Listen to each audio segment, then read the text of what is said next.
Eh bien, si vous ne savez pas comment faire, eh bien, vous faites comme si. Alors, je vous entends ricaner, vous moquer de moi, comme si j'étais en train d'enfoncer des portes ouvertes. Mais non, tous les enfants du monde font comme si. Ils connaissent cela. Quand j'étais petite fille et que je jouais au papa et à la maman avec ma petite copine Jacqueline, là, pendant les grandes vacances à Source-moi, on se disait l'une à l'autre, eh bien, toi, aujourd'hui, tu es le papa, et on disait que moi, j'étais la maman. Alors on disait que toi tu rentrais de ton travail et alors on disait que moi j'avais faim à manger et on disait qu'on allait manger la salade du jardin. Voilà. Et tout devenait authentique. Cela développait chez nous un savoir-faire qui débouchait sur des sensations et même sur des saveurs. Eh bien le processus n'a rien de magique. Il fait appel à des milliards d'informations enfouies au plus profond de notre mémoire.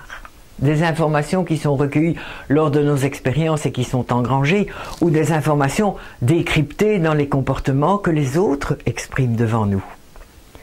En fait, nous savons, mais nous ne savons pas que nous savons.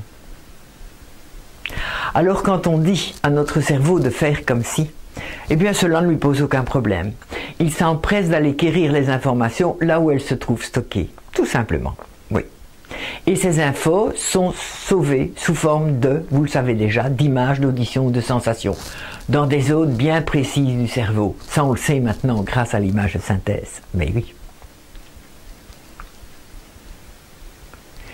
Il y a de cela 30 ans, les inventeurs de la PNL ont découvert de manière empirique que les opérations mentales sont accompagnées de mouvements oculaires.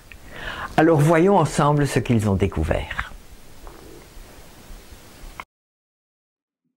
Quand je me rappelle quelque chose que j'ai vécu, et que je vais chercher ça dans ma mémoire, eh bien mes yeux vont se mettre en haut à gauche.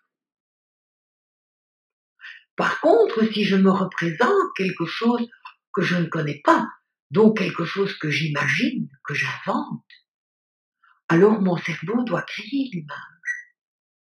Et pour créer l'image, eh bien mes yeux vont se mettre en haut à droite. Quand j'essaye de retrouver des sons que je connais bien, comme par exemple une chanson que j'aime bien, ou une petite phrase qu'on me disait quand j'étais petite et que j'aimais bien, eh bien alors mes yeux vont se mettre à la hauteur de mes oreilles, à gauche. Quand des enfants me demandent de raconter une histoire le soir pour s'endormir, et que je dois inventer cette histoire, eh bien mes yeux vont se mettre à hauteur de mes oreilles, mais du côté de la droite. Ah ouais. Et du coup, mon cerveau est beaucoup plus facile. Quand je réfléchis, quand je pense à ce que je vais faire le lendemain, et que je me demande si c'est une bonne idée ou si c'est pas une bonne idée. Ou quand je réfléchis à ce que j'ai fait hier, et je me pose la question si c'est bien ou si c'est pas bien. Et ben, quand je réfléchis, mes yeux se mettent en bas à gauche. Quand je vis quelque chose de fort à l'intérieur de moi, comme une sensation, ou encore mieux, comme une émotion, quand je vis quelque chose d'intime, alors mes yeux se mettent en bas à droite et je rentre à l'intérieur de moi.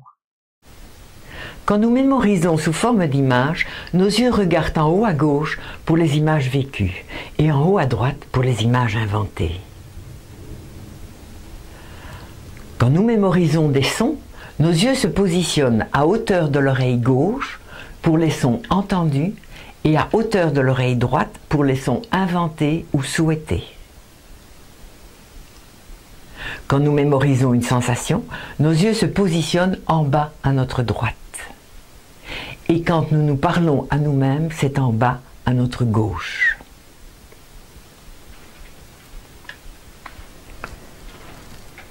Ce qui veut dire, en ce qui concerne l'application d'aujourd'hui, que si je veux développer une compétence, j'irai construire cette compétence visuellement en mettant mes yeux en visuel futur, en mettant les auditions, en mettant mes yeux à hauteur des oreilles en auditif futur, en allant chercher les infos sur les sensations en mettant mes yeux en bas à droite, et les déductions et les conclusions, tout ce que je me dis en mettant mes yeux en bas à gauche. Cette application est conçue pour accéder à l'efficacité dans un comportement dont nous avons déjà la capacité. Exemple, on n'est pas très performant pour parler en public, toutefois on sait parler. Cette application convient également pour modifier quelque chose dans notre physiologie. Par exemple, faire disparaître un mal de dos, ou se réchauffer, ou se calmer. Cela convient pour tout ça. Voyons maintenant la stratégie du comme si. Alors je vais prendre comme exemple parler en public avec aisance.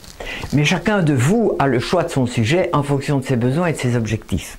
Et je suis certaine que vous pourrez adapter votre démo à votre problème, car la technique est relativement simple et répétitive. Allons-y. Je place mes yeux en visuel futur et je me vois là dans une image, debout sur une estrade face à 200 personnes.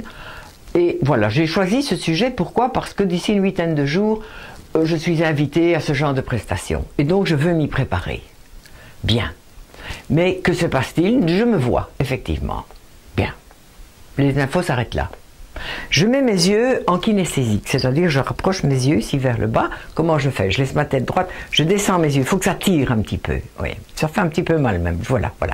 Mais ça veut dire que mon cerveau cherche. Voilà. Et là, du coup, j'ai accès à mes sensations. Oui. Et en fait, je sens que quand je suis comme ça, debout sur cette estrade, en fait, je suis toute raide. Toute raide et complètement sclérosée. Comme si le temps s'était arrêté. Oh, c'est insupportable. Je vais mettre mes yeux, cette fois-ci, en dialogue intérieur pour voir qu'est-ce que mon dialogue intérieur va me suggérer. Donc, encore une fois, je laisse ma tête bien droite, mais je mets mes yeux comme ça tire un peu vers le bas. Ok, bien. Et mon dialogue intérieur me dit que peut-être la solution pour éviter ça, c'est d'imaginer qu'il y a un rideau transparent entre les gens et moi. Pourquoi pas? Ok, je vais construire cette image. Je remets mes yeux là en visuel futur. Ok, ça tire un petit peu. Ils sont là en visuel futur. Je me vois sur la scène. Ok, et il y a l'écran qui est devant moi. Ok, les gens ne savent pas qu'il y a un écran. Ils ne le voient pas. Mais moi, je le sais. Et du fait que je le sais, c'est comme si je me sentais protégée. C'est comme si... Ouais, du coup, je suis plus à l'aise. Ah oui, nettement. Je suis plus à l'aise, je sens que mon corps se détend. Ok, je me mets en kinesthésique. Voilà. Ok, je suis là en kinesthésique. Oui, je me détends. Oui. Ok, mais il reste encore quelque chose de coincé. C'est au niveau de ma voix. C'est-à-dire la façon dont je m'exprime est encore coincée. Donc il y a quelque chose, il faut quelque chose en plus. Il y a quelque chose qui n'est pas encore solutionné là. Ok, bien. Alors, je mets mes yeux en auditif interne. Voilà, je mets mes yeux là. Je pose la question à mon auditif. Voilà. Ok, qu'est-ce que je pourrais faire? De quoi ai-je besoin pour me décoincer complètement au niveau de la parole? Oui. Alors là, mon auditif me dit, mais tu dois te mettre en rapport avec les gens avant de commencer. Ah ouais. Ok, va peut-être de gauche à droite sur l'écran pour te mettre en rapport avec les gens. Bien. Je repositionne, je fais mon troisième tour, je repositionne les yeux en visuel futur et je me vois là quitter le centre de la scène, aller là vers la gauche, oui. Ah oui, j'ai la main sur le cœur. Ah oui, c'est surprenant. J'ai un sourire, oui. Je focalise mon regard sur 3, 4, 5 personnes qui sont là sur la gauche. Oui, ok. Je m'avance vers eux et je leur fais un sourire en m'approchant d'eux. Oui, c'est ça. Du coup, ils me renvoient un sourire. Ah ouais, bien. Qu'est-ce que je fais encore? Je fais la même chose de l'autre côté, sur la droite. Oui, je me déplace, je suis là. Ok, bien. J'ai là une image qui commence à vraiment bien se construire. Voilà, je vais mettre maintenant mes yeux en kinesthésique. Voilà, je mets mes yeux là en bas. Que se passe-t-il? Qu'est-ce que je ressens quand je fais ce mouvement d'aller vers les gens avec la main sur le cœur et d'aller d'un côté puis d'aller de l'autre? En fait, j'ai le sentiment que je m'adresse à des amis bienveillants, oui. Je m'adresse à des amis et ils me renvoient une énergie positive. Ah, oui, c'est super, c'est magnifique, ok, bien. Là, je suis complètement détendue et là, je me dis, ouais, je vais encore pouvoir, maintenant, je vais être complètement relâchée, je vais pouvoir raconter des bêtises, dire des blagues, les faire rire. Oui, je me sens complètement détendue, c'est bien. Ouais, ok, je termine mon cycle, je vais là en dialogue intérieur et je m'adresse à mon dialogue intérieur. De quoi ai-je encore besoin? Et là, il me dit, Josiane, tu dors là-dessus. Et tu recommences demain. et tu recommences aussi après-demain. Pour avoir des informations encore plus peaufinées, plus subtiles, plus nuancées. Oui. Ok. Waouh. Là, j'ai tout utilisé. J'ai utilisé tout mon potentiel de mémoire. Ah ouais. Bien. Quel est l'intérêt de ce genre d'application? Eh bien, c'est d'anticiper, en faisant se confronter 3 modes de perception. Il y a la pensée visuelle, ensuite il y a la perception sensorielle qui va déclencher une mémoire cellulaire, et troisièmement qui va déboucher sur une pensée rationnelle et constructive. Il faut savoir que beaucoup de gens n'anticipent pas les événements. Ils se laissent porter par la vie le nez dans le guidon, sans prévoir leur point d'arrivée ou leur point de chute.